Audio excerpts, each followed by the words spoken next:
بسم الله الرحمن الرحیم. الحمد لله و کفى و سلام علی عباده الذین اصطفى. اما بعد، یاران و دوستان عزیز، خدمت شما عرض ادب و احترام دارم. السلام علیکم و رحمت الله و برکاته.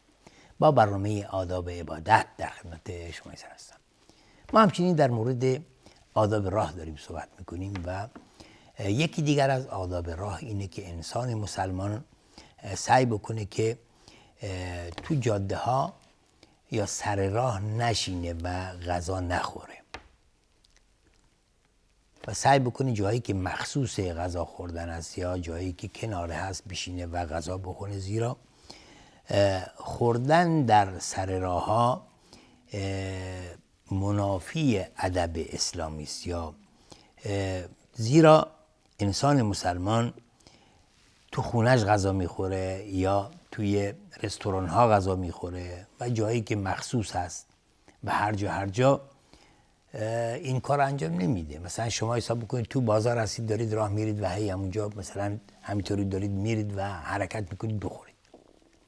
تو نظر اون افرادی که از کنار شما عبور میکنن هم باز این زیبا نیست برای یک انسان مسلمان و یک انسان متشخص خصوصا. یعنی یه خورده انگار از شخصیت انسان کاسته میشه. از دیگر آداب راه اینه که ما اگر خوراکی چیزی تو جاده افتاده یا کنار جاده افتاده، ما این خوراکی ها را یا این نان ها رو مثلا از سر راه دور بکنیم. یا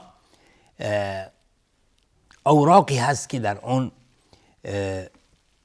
اسماء الله یا کلمات قرآنی است و اینها رو از سر راه باید دور بکنیم و اشکالی در اون نیست که مثلا ما اوراقی یا ورقه هایی هست که در اون اسم خداست، اسم پیامبر است و اینها، ما بیایم این اوراق رو آتش بزنیم. اشکالی در اون نیست برای صیانت اسم الله و تعظیم برای کلام خدا و برای اینکه اینها رو ما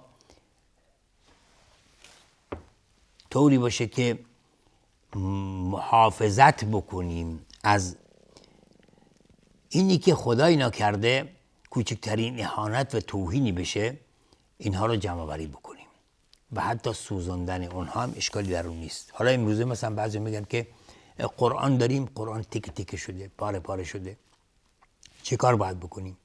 خب برای اینکه ما حفاظت بکنیم از کلام خدا و نذاریم که دستخوش بعضی از امور بشه یا توهین اهانت بشه، اینها رو میسوزونیم، اشکالی در اون نیست. از دیگر آداب راه اینه که ما دقت بکنیم صدامونو بلند نکنیم تو جاده،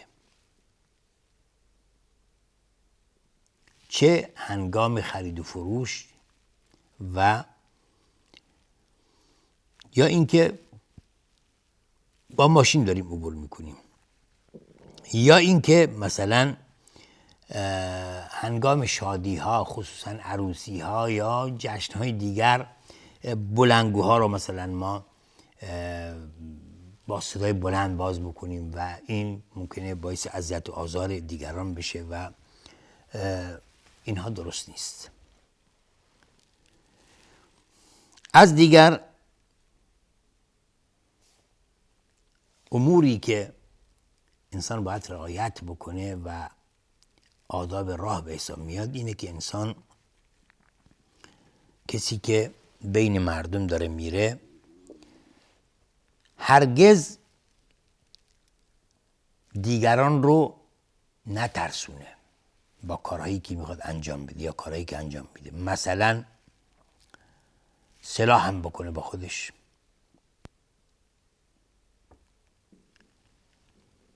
یا اینکه شمشیری داشته باشه و از غلاف بکشه بیرون و باعث بشه که دیگران رو بترسونه. حالا این حتی رانندگی کردن به صورت خطرناک، این خودش باز جرم، گناه که شما تو جاده با تهور، با نترسی یک طور رانندگی بکنید که باعث ترساندن دیگران بشی. اینم درست نیست.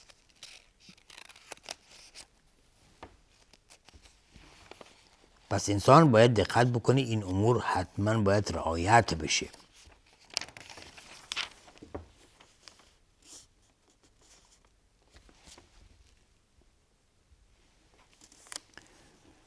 ابو موسی اشعری از رسول خدا صلی الله علیه و آله روایت میکنند که رسول الله صلی الله علیه و آله فرمودند اذا مر احدكم في مجلس او سوق و بيده نبل فليأخذ بنصالها ثم ليأخذ بنصالها ثم ليأخذ بنصالها. میگه وقتی که شما در مجلسی یا بازاری عبور میکنید و تو دست یکی از شما به حساب سهم هست یا تیری هست، اینا رو دقت بکنه خوب نگه داره و این دلالت بر اینه که شما کاری بکنید که طرف یا اون کسانی که هستن نترسن، باعث ترس و وحشت دیگران نشه.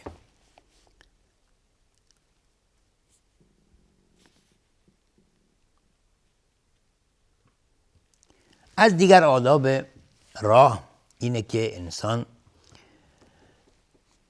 ملتزم باشه به آداب راه و رفتن. مثلا کسی که تو جاده داره میره متواضع باشه و اینکه کسی که تو راه داره میره سلام بکنه بر کسی که نشسته سر راه و اینی که زیاد هی پشت سرتو نگاه نکنی، هی این ور اون ور نکنی و همچنین از رفتن به حساب راه رفتن بد خودداری بکنی. همچنین زنها و خانمها دقت بکنن که وسط راه نرن بلکه از جانب راه و کناره راه عبور بکنند. ابی اسید انصاری میگه که از رسول خدا صلی الله علیه و آله شنیدن که میفرمودن در حالی که از مسجد خارج میشدن و فاختلط الرجال مع النساء فی الطریق فقال رسول الله صلی الله علیه و آله للنساء. میگه وقتی که از مسجد خارج میشدن دیدن که مردان با زنان مخلوط شدن تو راه. رسول الله صلی الله علیه و آله فرمودن به زنان استأخرن فانه لیس لکن ان تحققن الطریق علیکن بحافات الطریق. پیامبر صلی الله علیه و آله فرمودن شما خود تأخیر بکنید، دست نگه دارید، زیرا درست نیست که شما وسط راه برید بلکه شما باید از کناره راه عبور بکنید و برید. میگه در زمان رسول خدا صلی الله علیه و آله کنار راه میرفت طوری که انگار خودش رو به دیوار میچسبوند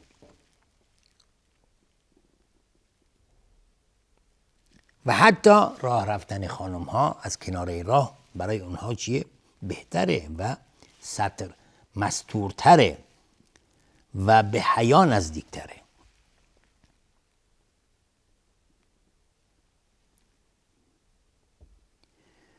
کمک کردن به دیگران از جمله دیگر آداب راه اینه که ما بیاییم به دیگران کمک بکنیم.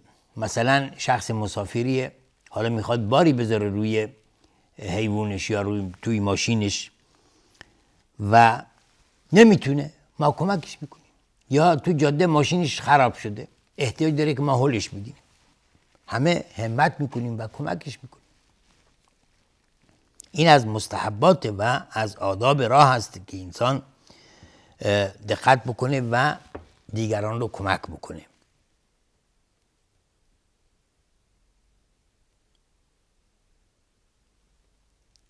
از دیگر آداب راه اینه که انسان نسبت به دیگران صبر به خرج بده و با اونها بدرفتاری نکنه، حتی اگر اونها شما را مورد اذیت و آزار قرار دادن شما تحمل بکنید، نه اینکه فوراً از کوره در برید و بعد بیرا اینا بگید.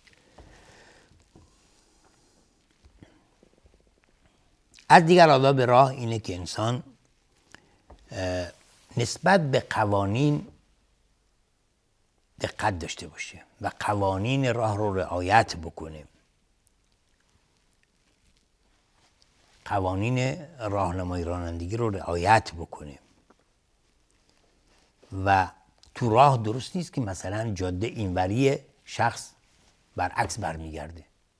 امروزه ما بسیاری جا میبینیم که جوانان به حساب هستن که متحور و جوانانی که هستن حالا دنبال درد و سر و گرفتاری هستن و این کارا رو انجام میدن. میبینید جاده رامسید میره. خب این درست نیست، از نظر شرعی مخالف هست و گناه داره انسان این کار رو انجام بده. یا اینکه مثلا شخص از چراغ قرمز عبور میکنه، خب این خطرناکه، ممکنه سبب حادثه بشید، سبب تصادف بشید و این تصادف ممکنه منجر به فوت بشه، خب این خطرناکه. یا اینکه مثلا تو راهی که ممنوع است شما دارید عبور میکنید. یا اینکه از بوق ماشین هی بدون نیاز استفاده بکنید، باعث اذیت و آزار دیگران بشی.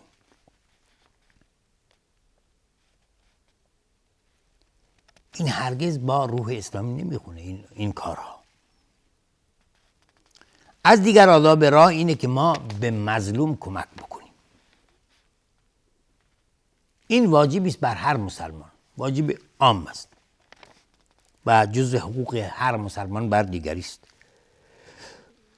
همچنین از حقوق راه هم هستش و شایسته است که انسانی که میبینه یک مظلومی رو میبینه تو راه، یا اینکه انسانی رو میبینید که بهش اذیت و آزار میرسه یا اینکه حقش گرفته میشه، وظیفه شما اینه که دخالت بکنی و کمکش بکنی. حتی اگر اون طرف هم اونجا هستش، بیایید و از اون مظلوم در مقابل اون شخص ظالم دفاع بکنید، پشتشو بگیرید. نگی که به من ربطی نداره، من چیکار دارم که خودم تو در سر بندازم.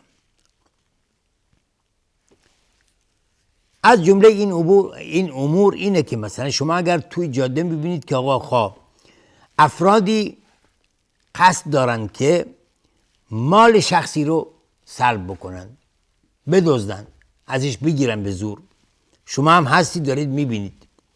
یا این که میخوان مثلا یه شخصی رو بدزدند یا همسرش رو بدزدند یا بچهش رو بدزدند، کلا فرقی نمیکنه. حالا اگر اون اشخاص همت بکنن و پشت اون شخص رو بگیرن و نذارن این اتفاق بیفته، خب این خیلی مهمه. حالا اگر ما همه دست بکشیم و دست رو دست هم بذاریم، خب این دیگه فوضا میشه، هرج و مرج میشه، هر کسی هر به حساب کاری دلش خواست انجام میده.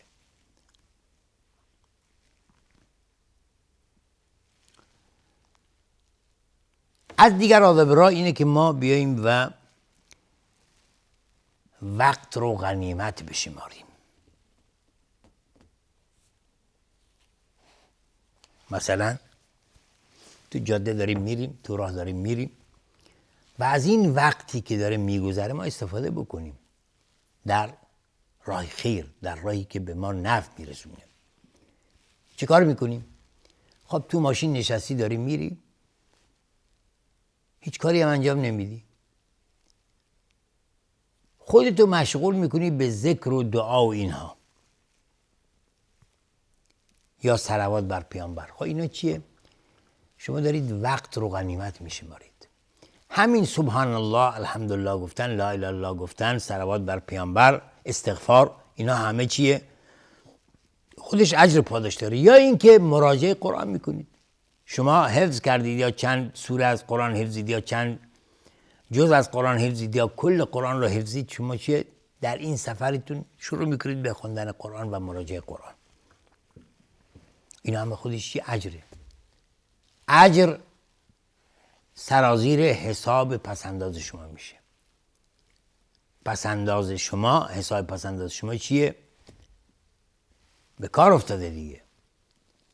همون سبحان الله گفتنت، الحمدلله گفتنت، لا اله الا الله گفتنت، الله اکبر گفتنت، صلوات بر پیامبر فرستادنت، همه اینها چیه؟ اجر و پاداش واریز حساب پسنداز شما میشه. در حدیث ما داریم که طوبی لمن وجد فی صحیفته استغفارا کثیرا، میگه خوشا به حال کسی که در پرونده اعمالش استغفار زیادی پیدا بشه. خب همین مثلا شما دارید سفر میکنید، حالا مثلا من بگم از عوض میرید به شیراز، چند ساعته؟ حدود 3-4 ساعت طول میکشه. از عوض میرید به بندرعباس یا از بندرعباس میرید به تهران. خب مسافت طولانی است. همینطوری هم بشینی و بخوابی و هیچ حرکتی از خودت انجام ندی، هیچ نفعی فایده به شما نمیرسه. ولی بالعکس شما بیاید خودتون رو مشغول بکنید به ذکر و دعا و ورد و اینها، چقدر اجر و پاداش نصیب شما میشه. اگر قرآنی مراجعه بکنید، یک سوره‌ای بخونید، خودش چقدر اجر داره. هر حرفی از قرآن که شما بخونید یک اجر و پاداش داره. هر اجر و پاداشی 10 برابر میشه. مثلا شما میگید الف لام میم، این شو چی؟ به همین سادگی این 3 حرفه، الف لام میم، 3 حرف، 3 تا حسنه، 3 پاداش گیر شما میاد. 3 ضرب در 10 میشه 30 اجر و پاداش با همین الف لام میم گفتنت نصیب شما میشه. 30 حسنه، خودش اجر دیگه. سبحان الله میگید، الحمدلله میگید. پیامبر صلی الله علیه و آله میفرمایند که کلمتان خفیفتان علی اللسان ثقیلتان فی المیزان حبیبتان الی الرحمن سبحان الله بحمده سبحان الله العظیم. میگه 2 حرف یا 2 کلمه است که خیلی خفیف هست بر زبان، خفیفتان علی اللسان، ثقیلتان فی المیزان، در میزان هم بسیار سنگینه، حبیبتان الی الرحمن، و خداوند دوست داره این دو کلمه رو، سبحان الله بحمده سبحان الله العظیم. خب شما یه مثلا مسافتی که نیم ساعت یا 1 ساعت یا 2 ساعت راهه، چقدر میتونید سبحان الله بحمده سبحان الله العظیم بگید؟ خب چقدر شما اجر و پاداش نصیبتون میشه. پس از این اوقات ما استفاده بکنیم و اعمال خودمون رو مزین بکنیم به استغفار و به ذکر و دعا و اینا. انشاءالله که خداوند به همه توفیق بده که بتونیم از این اوقات نهایت استفاده رو ببریم. تا دیدار دیگر و برنامه دیگر، همیشه میزنم به خداوند بزرگ میسپارم. آخر دعوانا ان الحمدلله رب العالمین و السلام علیکم و رحمت الله و برکاته.